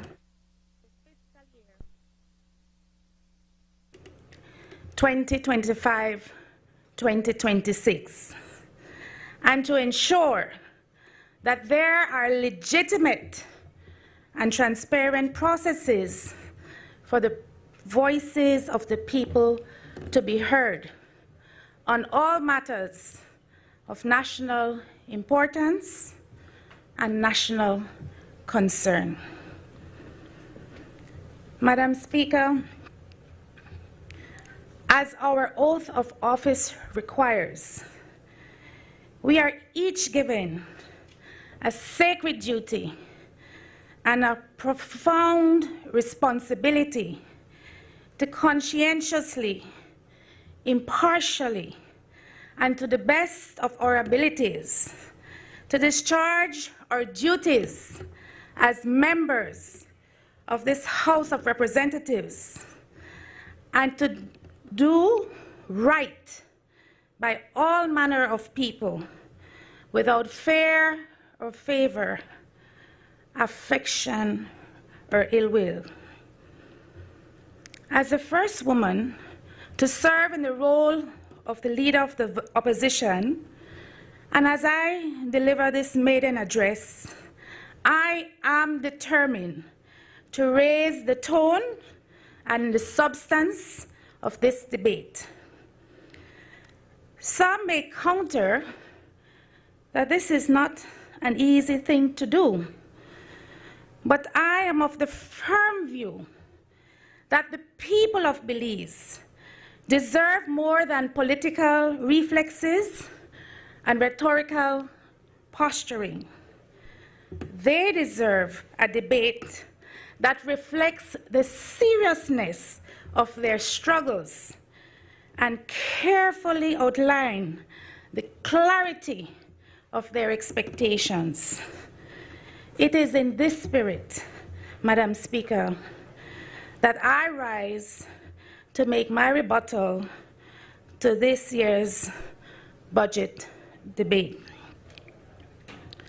Please allow me as well, Madam Speaker, to give a big shout out to the special people of the Albert constituency, to the members of our Albert Action Committee and the Albert Care Team, on whose behalf I have the distinct privilege of sitting in this seat.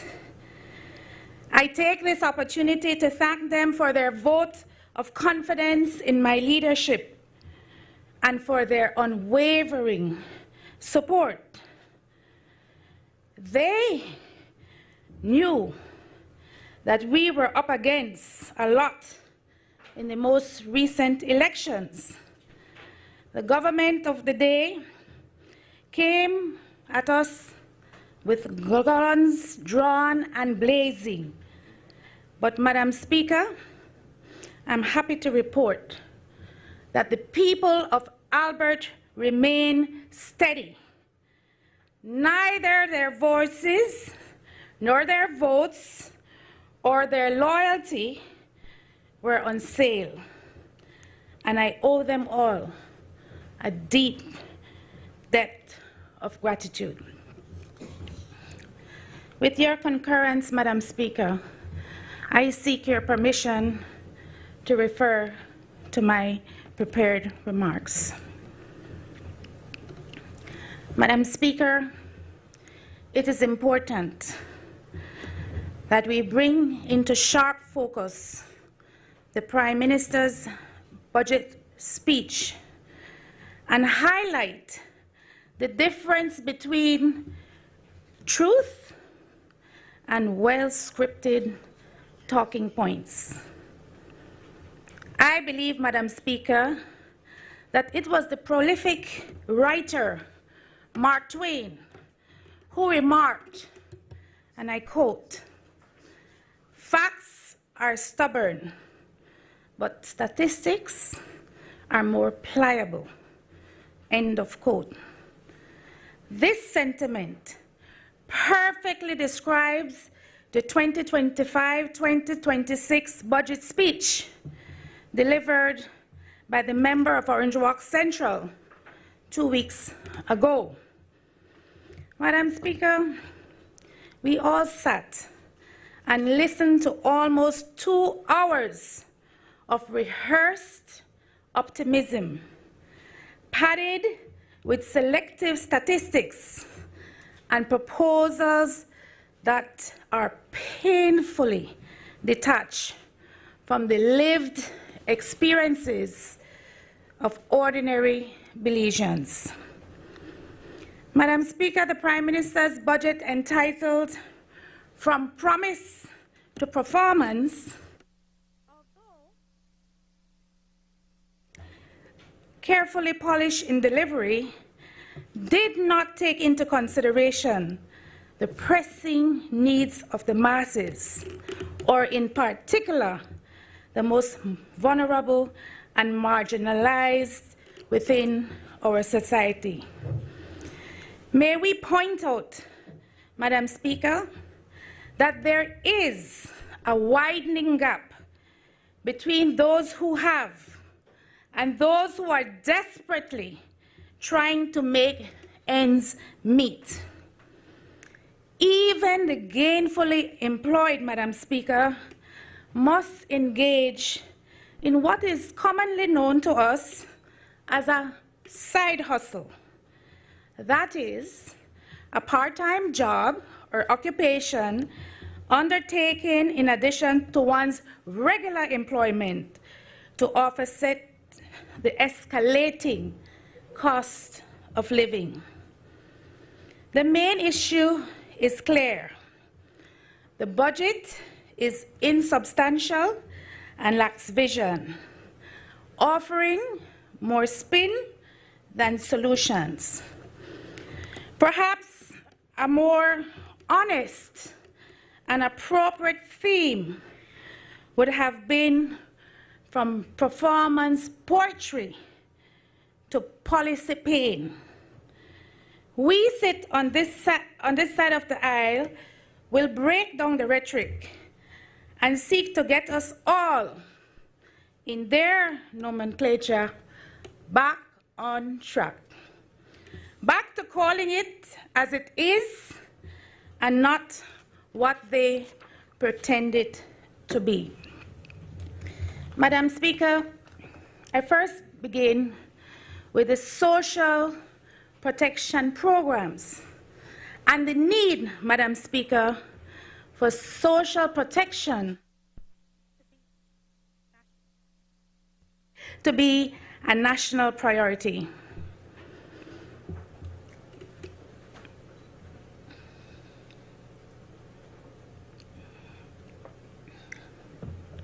Madam Speaker, there's a human cost to the government's economic priorities. While our government officials congratulate themselves on spreadsheets and surpluses, thousands of families are struggling with inflationary pressures. While ministers applaud fiscal discipline, rural communities still lack access to basic health services, safer roads, quality education, and meaningful employment, particularly for the unemployed youth. While the government boasts about GDP growth, farmers, teachers, public servants, security officers, and the working poor are still waiting with bated breath for improved living conditions, salary relief, lower food prices, reduced fuel costs, and access to social protection programs. Perhaps, Madam Speaker, this is the best place to start. Successive governments have always under-budgeted for for social protection programs, despite the lip service given to addressing poverty or inequality. The budget, Madam Speaker, is a far cry from a socially focused, economically grounded, and politically strategic at a time when it may be needed the most. In the context of this budget, the government has prioritized a single high visibility intervention, the NHI rollout for the Cayo district, which I will address in more detail later, while neglecting other key components: boosts, grocery bag assistance, housing for the underprivileged, skill training for the unemployed, health care for the elderly and the abused, and labor protections for those who are victimized. All are necessary for a comprehensive and resilient social protection system. Madam Speaker, it is on this platform that the People's United Party was first elected to govern in 2020 and again in 2025. The rallying cry, the promise of Plan Belize and Plan Belize 2.0 is that everybody fi win. Todos ganamos. We the stay on track. Let us be fair. While the rollout of our community-based healthcare made accessible to all Belizeans is indeed welcome, one program does not a system make. Madam Speaker, in economies like ours, where vulnerability is widespread and fiscal space is narrow, social protection becomes not just a shield, but a catalyst. Programs like school feeding with a nationwide reach, maternal grants, and pension assistance don't just relieve hardships, they're multipliers. They raise school attendance, they reduce child labor, they empower women, and most importantly, contribute to building a more resilient society. Madam Speaker, in Belize, successive governments have received technical assistance from development partners, UNICEF, the ILO, and the World Bank, each urging us toward a social protection floor, not a ceiling, a floor. That is a nationally defined set of minimum social guarantees designed to prevent or alleviate poverty, vulnerability, and social exclusion. A social protection floor, as it is defined, seeks to provide a basic level of protection for citizens, not as a charity, but rather as sound fiscal policy for national development. The role of government, then, Madam Speaker, is to provide a system that works when markets fail, when families are marginalized, when countries have to bear the ramifications of unforeseen pandemics or when climate shocks displaces the productive sector. The moral core of taxation itself is that we each contribute within our means, not only for physical infrastructure, for roads and buildings, but also for social infrastructure, so that our shared institutions can fill gaps that no individual or company can fill on their own, especially in times when we are exposed to serious risk and vulnerabilities. If we are serious about our obligations to future generations, we must be equally serious about the safety nets and ladders that allow every Belizean to live with dignity, with security, and with a sense of purpose. Madam Speaker, the most recent report that inflation has dropped to 1.4% as of March of this year brings this concept into sharp focus.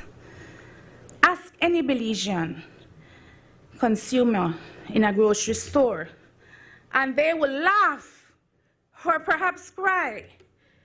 Food prices remain unbearably high, spiraling out of control. So high, in fact, that store owners have now started to post photos of people stealing food, a desperate indicator of how just disconnected this budget is from daily survival. When parents risk being charged, or even worse, risk being sent to jail just to feed their children, something is very, very wrong. It won't be fixed, and it cannot be fixed by massaging the inflation numbers. Once upon a time, Madam Speaker, not too long ago, Belizeans in need of food could count on organizations like the Belize Red Cross, the Salvation Army, and Samuel Haynes Institute for Food Assistance. Today, these avenues have been discontinued. Assistance now hinges on the goodwill of political operatives who show up at best irregularly. Food insecurity for the most vulnerable has now become a normalized crisis. Madam Speaker, I hope to make the case on behalf of all Belizeans that the numbers presented by this Briceño administration does not, and let me say that again, does not signal performance. Rather, it reveals a government that is obsessed with spending and allergic to accountability, reform, and measuring the economic impact of their failing social protection policies. Social protection, Madam Speaker, is the promise that no Belizean child, parent, elderly, or unemployed should fall through the cracks of economic progress. It should not be viewed as a handout, Madam Speaker, but rather a hand up It is the scaffolding that allows families to climb from subsistence to sufficiency, from survival to security. And it is precisely the kind of public good that a government acting collectively on behalf of its people is best positioned to provide.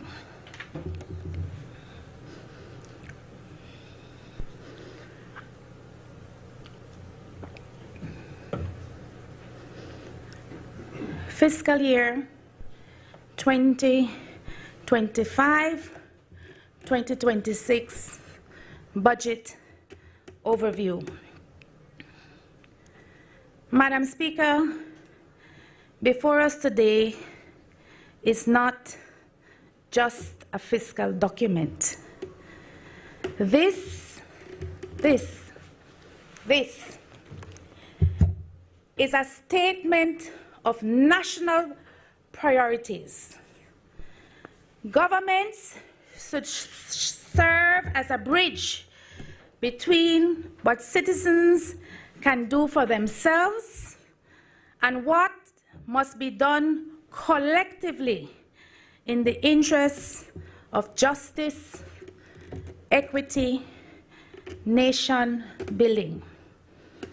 Madam Speaker, we on this side of the House urge our colleagues, we strongly urge our colleagues on the other side not to reduce governance to a ledger. This country is not a balance sheet, and the budget must reflect a balance between fiscal prudence and human dignity. We now turn our attention to the budget's revenue and expenditure estimates. This is where the rhetoric meets the numbers. This is where promises meet allocations. This is where we test where the values we proclaimed, the values we hold on to, are matched by the dollars we commit. Madam Speaker, the budget for this year is broken down as follows: $1.7 billion in projected revenues and grants, $1.52 billion in tax revenue, $135 million in non-tax revenue, $11.6 million in capital revenue, and $71.8 million in grants. It is also estimated that we will spend $1.78 billion in expenditures, $1.25 billion in recurrent expenditure, $336.4 million in Capital 2 expenditure, $184.9 million in Capital 3 expenditure.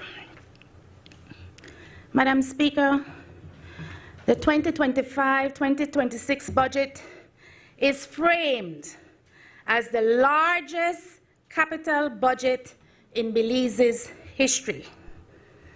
While we're spending hundreds of millions on concrete and cement, we're falling short on the fundamental and foundational protections that safeguard families when the economy falters or when misfortune strikes. There is also a deafening silence on how public works programs can be used as a tool to engage the unemployed. Many of the infrastructure projects listed are rollovers from the UDP administration that for some reason are languishing. Monies were sought and borrowed to provide the enabling environment for Belizean goods and services to flourish. In this fiscal period, Madam Speaker, revenues are projected to rise by $94 million, but half of this depends on uncertain grants. Meanwhile, expenditures increases by $118 million, relying heavily on external goodwill. On the expenditure side, personal emoluments of $584 million and pensions of $113.7 million consume over 56% of recurrent expenditure. However, the genuine needs of teachers, public servants, healthcare providers, and public officers have not been considered in these estimates. For some time now, Madam Speaker, public officers or the unions have been voicing their concerns. They demand promise raises and increments, pension support, and improved working conditions. These cries have fallen on deaf ears, only to be addressed when the weight of the unions come down to bear on the shoulders of those who are elected to lead and elected to serve. I take this opportunity to acknowledge and thank our sisters and brothers who lead the charge in our unions. Sister Nadia Martin Callis from the BNTU, Sister Ella Waite of the NTUCB, Brother Dean Flowers of the PSU, Sister Leonora Flowers of the Christian Workers Union, Brother Jose Escalera of the Belize Energy Workers Union, and all those who have picked up the mantle and sounded the call when injustices become just too blatant to ignore. We can all agree that the escalating costs of living and high inflationary rates, households now have less purchasing power. From my own personal experience, a minimum of 20% less of basic food supplies can be bought with $100. When you were able to buy $100 at the store, what you now get in terms of goods and services is just at about 80 in terms of value. Even the increase in minimum wage, Madam Speaker, from $3.30 to $5 per hour, and a promise of yet another increase for an additional $1 to $6, are not able to significantly alleviate the concerns of those who are working harder and not able to consume. You wish to contribute to my debate, member for Pixar? Can we have some respect, please, Madam Speaker?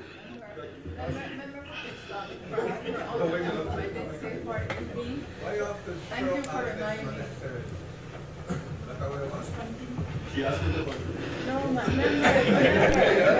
Minister gave to his presentation, there was silence, please. And it is a standing order 42B. Member for Albert, the opposition.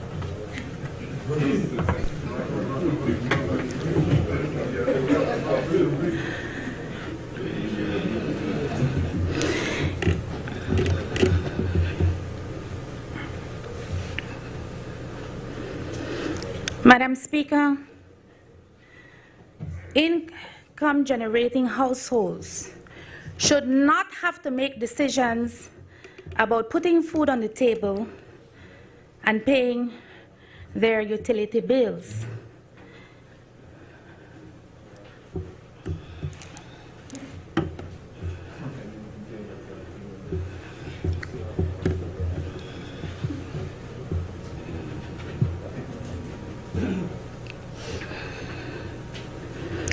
Juggling priorities have become a great big balancing act that the working class faces monthly. Let me state the obvious. Minimum wage is not financed by the state. It is a mandate for our partners in the private sector. And while it is right to recognize progress, it is equally right to ask, why has the government